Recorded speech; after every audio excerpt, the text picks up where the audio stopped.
morning, ladies and gentlemen. Thank you for standing by. Welcome to the Sunbeam conference call. At this time, all participants are in a listen-only mode. Later, we will conduct a question-and-answer session. At that time, if you have a question, you will need to press the 1 followed by the 4 on your push-button phone. As a reminder, this conference is being recorded today, Monday, June 15th, 1998. I would now like to turn the conference over to Mr. Peter Langerman, Chief Operating Officer of Franklin Mutual Advisors. Please go ahead, sir. Good morning, and thank you for joining us on such short notice. I'm Peter Langerman, the new chairman of Sunbeam Corporation. I have been an outside director since 1992, representing Sunbeam's largest shareholder. This morning, we announced that the board has terminated Al Dunlap as Sunbeam's chairman and CEO. I have been named non-executive chairman, and Jerry Levin, who is here with me this morning in Delray Beach, will become CEO. Sunbeam's 3 senior operating executives will continue to run their respective businesses, reporting to Jerry. Sunbeam will also expand its board to include an additional designee of Franklin Mutual Series Fund and 2 designees of McAndrews & Forbes, Sunbeam's second-largest shareholder. So why did Sunbeam fire Al Dunlap? Why did the outside directors take this decisive action? The simple answer is that we lost confidence in his leadership and his earnings forecast. After an unexpectedly bad first quarter, Sunbeam has continued to incur operating losses in the second quarter, and we no longer expect to achieve the earnings and other forecasts announced on May 11th. We now expect to fall significantly below the EPS forecast of 5 to 10 cents for the second quarter of 1998 and $1 for the full year. In the near future, we will be looking to Jerry Levin to give us an accurate assessment of Sunbeam's prospects for the balance of 1998 and beyond. Let me make an important distinction right here. The board's action resulted from our concerns about the company's future under Al Dunlap's leadership. The board's action did not result from any concern about Sunbeam's audited 1997 financial statements. In fact, over the weekend, Arthur Anderson assured the board that Sunbeam's audited financial statements are accurate in all material respects. We have the active support of Sunbeam's 2 largest shareholders, who in the aggregate own approximately 30% of the company. The board believes Sunbeam's businesses are fundamentally sound and expects the company will be successful under new leadership.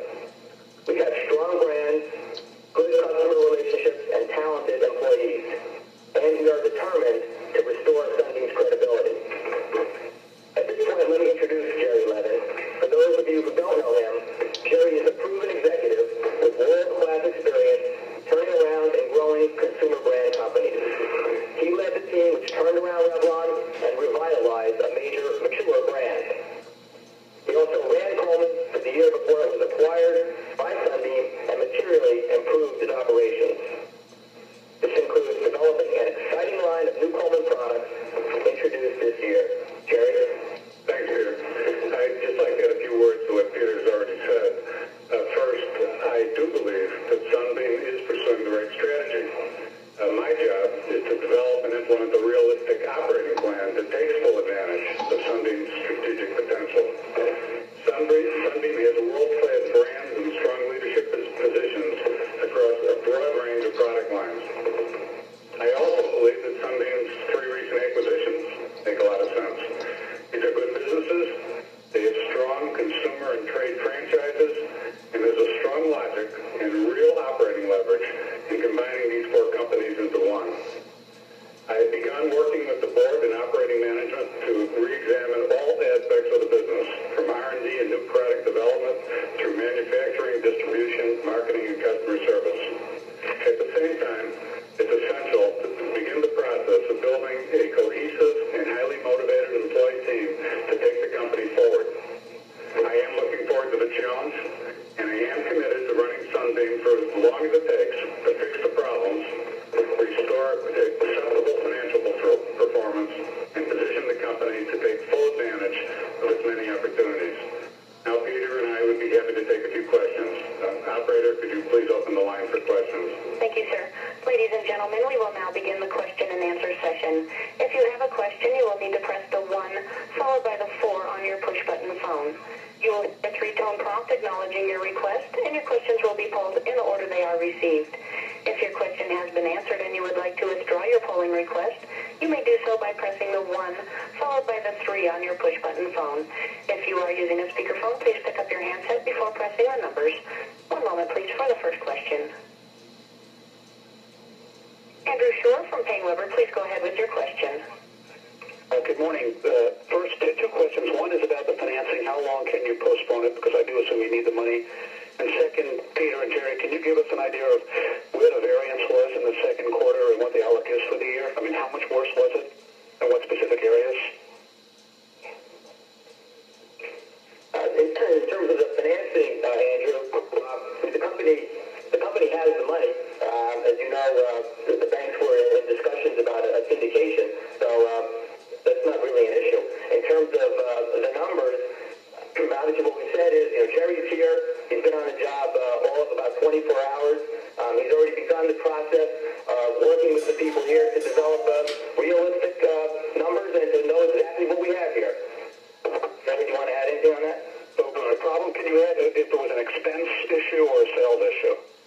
The weakness that we've seen is basically on the top line. Next question, please. Thank you. Jake Gibbons from Merrill Lynch, please go ahead with your question. Did you discuss at all what's happening with Russ Kirsch? Is he still with the company? Sure. At this point, neither the company nor Russ Kirsch have taken any action, so that's where things stand. And the other question is in terms of the company's liquidity right now, are you okay in terms of the second quarter? I mean, yes, I think it's a little bit tight. Yes, the company is fine. Okay, and the last question is, do you have any sense of how the relationships are with retailers right now? If the top line is really falling apart, as it seems, are the relationships with the retailers broken right now? No, I have had a chance to talk to most of the top accounts, and I'm going to continue those conversations today. We really have good relationships. These are very important categories to the retailers. We have number one market positions. I think there are issues with field inventories that we have to get into and understand in some depth, but that'll all be part of the process that's taking place over the next few weeks. Thank you. Brian Davidson from Stark Investment, please go ahead with your question. Good morning. How does today's actions impact the search for a new COO? Well, Jerry is our CEO today, and as part of Jerry's analysis, he's going to be looking through the organization to determine what his needs are. It's really going to be up to Jerry. Okay, thank you. Connie Maneedy from Bear Stearns, please go ahead with your question. Morning. I have a couple of questions. I'm still not clear on the syndication, if it's been put on hold or proceeding, or could you clear that for me? Yes, the syndication has been put on hold. Okay. My next question is for Jerry. As far as the sales go, the sales go, is it a question of the orders not coming in or orders coming in but products not being shipped out?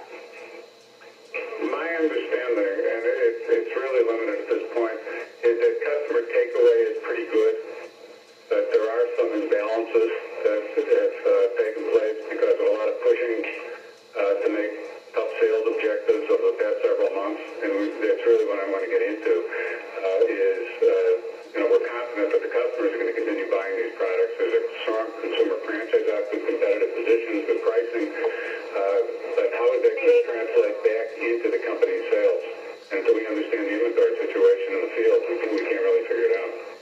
Okay, and one more question for you, Jerry. I remember at Revlon that you spent quite a lot of time motivating the employees. I remember that poster you had that had almost, a couple hundred pictures on it of employees and their involvement in the company. What's your initial impression of the morale at Sunbeam, and what would you do in that regard? Well, I've only met with the very top management so far, and I thought the meeting we had last night went reasonably well. It's a big subject. People here are on incentive systems that are heavily dependent on earnings per share. It's right there, yeah. And earnings per share targets, as well as stock options. And that means people have been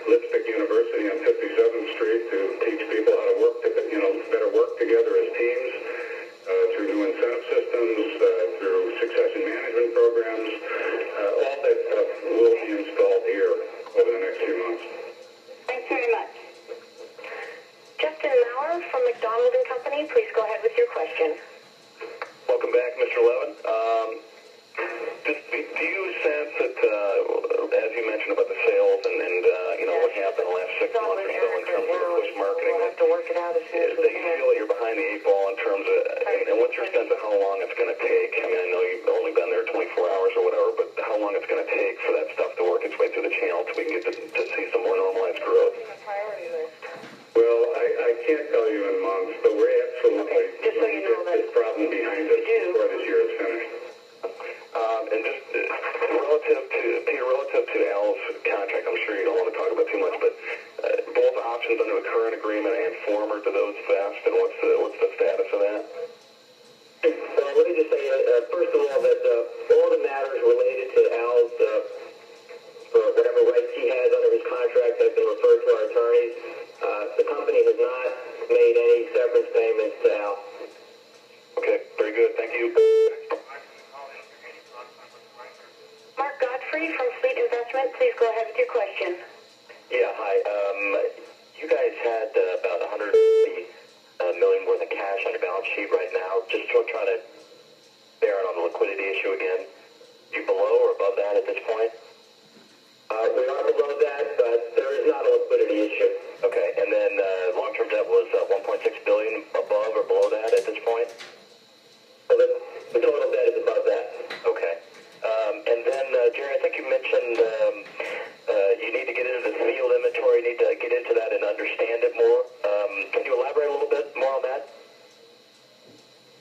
Well, it is my opinion, based on somewhat limited data, that over the past several months, the sales of the core old Sunbeam business to the trade were greater than the consumer takeaway, therefore building field inventories. It's unclear as to how uncomfortable the trade is with those inventories today, and it's going to require our sitting down with each of the customers and figuring out what is appropriate. We will work those down to a reasonable level, and as we work them down, that will mean some shortfalls in sales for the company. But it's just something we have to do because you keep pushing on field inventories. But first, eventually hit a wall. Trade won't take anymore. But second, it has a distinct impact on margins because you're now starting to deal away your margins to place more inventory out there. So we're going to have to fix that. It's very important we restore the margins to the appropriate levels here. Okay, then if I can take one more question. It sounds like you're backing away from the dollar estimate for 98, and I assume maybe the $2 is up in the air for 99 as well. Can we expect, certainly, a few months down the road or at some point in time to revisit some new estimates? Well, my history with other companies is to be out of the forecasting business. This is not something I've chosen to do at other companies I've worked with, and I would like to get out of the company forecasting business. I think we'll continue to have close relationships with the analysts on Wall Street to work with them to ensure that they're getting the facts straight. But I don't think you're going to see from us an announcement that's going to say we're going to make X or Y in a particular time period. Very good, thank you. Mike Knox from Hamilton Partners, please go ahead with your question. A couple questions. What's the status of the asset sales? Honestly, I don't know. Morgan Stanley has been handling that. It's on my to-do list to get out there and find out where they stand. We'll probably get that done by the end of today. Okay, and clarification on the loan syndication, that doesn't have any impact on you guys as a company, is that correct? Correct. Okay, and is there any cash that'll be able to be taken out of receivables and inventory over the next couple of months? Yes. Can you give us any sense on how large that potentially is? Not yet. Okay, thank you. Dina Kennedy from the New York Times, please go ahead with your question. Hello. In terms of Al's contract, is this a problem that you just saw coming in the last couple of weeks? Tell me sort of how things came together so that you didn't see this before you granted him a new contract. And also, is there any indication that the cuts he made were too deep and that might have been part of the problem? Well, obviously, the board monitored the situation, and as events have developed, the board met several times. There have been a number of changes over the last several months, and the board took the action at the time that it felt was appropriate, prudent, and decisive action. That really doesn't answer the question. deep, and why did you not see this coming before you sweetened his contract? Well, as I said, a lot has happened in the last couple of months and even the last couple of weeks. And the board evaluates the information that it has, the time that it takes action. And based upon the information that we had, we felt that now was the time to take this action. Thank you. Welcome. Graham from CIBC Oppenheimer, please go ahead with your question. I have a couple of questions, primarily directed to you, Jerry. The company has recently come out with a pretty far-reaching and looked to be a pretty comprehensive cost-cutting and long-term restructuring program. What is the status of that program today? I am going to tonight, I think about 6 o'clock we have it scheduled, begin going through that program in detail. I'm actually familiar with a fair part of it because most of the elements of the Coleman restructuring were actually pieces that we had put in place or had planned when the old management team was running Coleman. Some of them thought they were good ideas and adopt them. I assume they're still good ideas. I don't have any real familiarity with things that are exclusive to Sunbeam or the other acquisitions like closing Mexico City. That's a new subject for me. And I only have limited familiarity with things that cross over, like, producing Sunbeam products in Coleman plants. We'll have a pretty quick sense of that in the very near term. And I guess the reason why I'm asking that is not only did it look like it was pretty comprehensive and pretty well thought out, if you're going to put changes through there, correct me if I'm wrong, but the management team that's been put in place has been put in place structurally. The new organization structure is in fact geared toward executing on that plan. So if that plan changes, what would be the status of these 55 new top management hires? Well, we're going to spend a lot of time figuring out the organization, but let me say something that's directional that would at least give you a sense. One of the issues I have with the program is that it was really one of the most complete centralization programs I've ever seen, which, theoretically is the lowest cost way of running a business. You just eliminate all the functions and one person will handle that function around the world. My feeling is that for Sunbeam, which has multi-businesses, is a $3 billion company, roughly, it won't work. It's too complicated to try and run all of these businesses in a matrix-style organization. I am more leaning towards profit center management with having well-defined business groups where the individual in charge of the profit of that company will have more control over his or her daily life in terms of the functionalities. So we probably will be making some changes, but there are a lot of open holes here yet. So it is likely, given the directional nature of where I'm heading, which would admittedly be somewhat higher cost than the program that was planned. Hopefully it's higher profit also at the same time. We're investing in making the businesses work better. But we got plenty of places, and as of right now, I'm not planning on terminating anybody here. Okay, so I guess what you're saying here is that even though someone might have been hired for a specific function, you think that the resumes that have been hired are good enough to be able to move them into something a little bit more up your alley? It should work that way. Okay. Two final questions. Is the company for sale? No. Okay. And lastly, and back to you, Jerry, on this, even whatever happened, notwithstanding what happened today, Sunbeam had, I thought, several pretty significant steps in front of it that would determine, the earnings power of this company for the next couple of years. And those steps, I thought, were the next couple of quarters with respect to retailer relationships and inventory overhang and, the assimilation of the management team and what have you. Can you give us a sense, Jerry, that, given all these changes that are already underway at the company and now you are layering on a new timing for when you can come out with something to Wall Street to tell us directionally where you want to take the company and what would be step one to that end? Well, we're trying to put together, a reaffirmation of the plan and a realistic execution schedule for all the steps that are involved, including the tinkering that, I will ultimately do. That will be measured in weeks, not measured in months.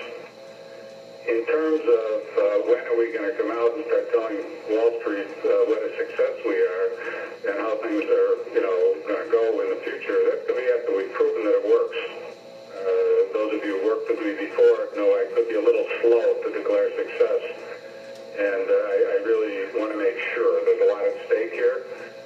We absolutely believe we are going to make it successful. I wouldn't have taken this position, nor will we have gotten the support of McAndrews and Forbes and Ronald Perlman unless we absolutely believe that we could accomplish this. There's no reason to put our money, resources, and reputation on the line if we weren't highly confident that we weren't going to make this work. But I'd probably be a little slow to talk about it until we're really sure that it's working. Thank you. Good luck. Andrew Shore, please go ahead with your follow-up question. Peter, you've been around since the beginning after the Allegheny buyout. I'm wondering, can you compare the situation today versus when Roger Shipke left and the stock was $12.50? Do you believe the business is in worse shape today than it was at that point? No, Andrew, I think we both been around. But the answer is no. I think that the business is in better shape today. I believe that, frankly, what Al did, there are a lot of good things of what Al did over the course of his tenure. Now is the time to make the change. I think that the business is absolutely fundamentally better today than it was 2 years ago. And can you just point to one or two items to sort of substantiate that claim? But I think that our cost structure is in better shape. I think that our brand names are in better shape. I think there are a lot of aspects of this company that are in a lot better shape today. We've got an employee call that's going to happen here in a few minutes, so if we could take one or two more questions, operator, I'd appreciate that. Thank you. Justin Maurer, please go ahead with your follow-up question. It was answered, thanks. Thank you. Connie Manidi, please go ahead with your follow-up question. Jerry, do you have an opinion on how much of Sunbeam's product lines you would be interested in making rather than sourcing, and what impact that would have on inventories? Well, I do believe the strategy of moving to more outsourcing by Sunbeam makes sense. Coleman was in the middle of doing that ourselves back, several months ago. I do, having gone through this on a couple of occasions, I know how complicated it is to move to outsourcing. Particularly, it could have a negative impact on inventory if you're not real careful on how you do it. And compounding it all, we have a lot of seasonal products, which are very complex to outsource because you just don't have the lead times you ordinarily need. So we're going to go through it bit by bit. I think strategically it makes a lot of sense to do more outsourcing than we're doing today. I'm sure we'll wind up with more. It's just I'm not confident that the outsourcing program that was put in place today fully recognized all of the issues that take place when you move in this direction. One final question. Do you anticipate that there will be any more charges? More than one, I'm not even sure where the charge situation is. But that's part of Jerry's analysis, over the next several days and several weeks. Okay. Thanks a lot. Okay, well, I'd like to thank all of you for participating, and have a great day. So long. Ladies and gentlemen, that does conclude our conference for today. You may all disconnect, and thank you for participating.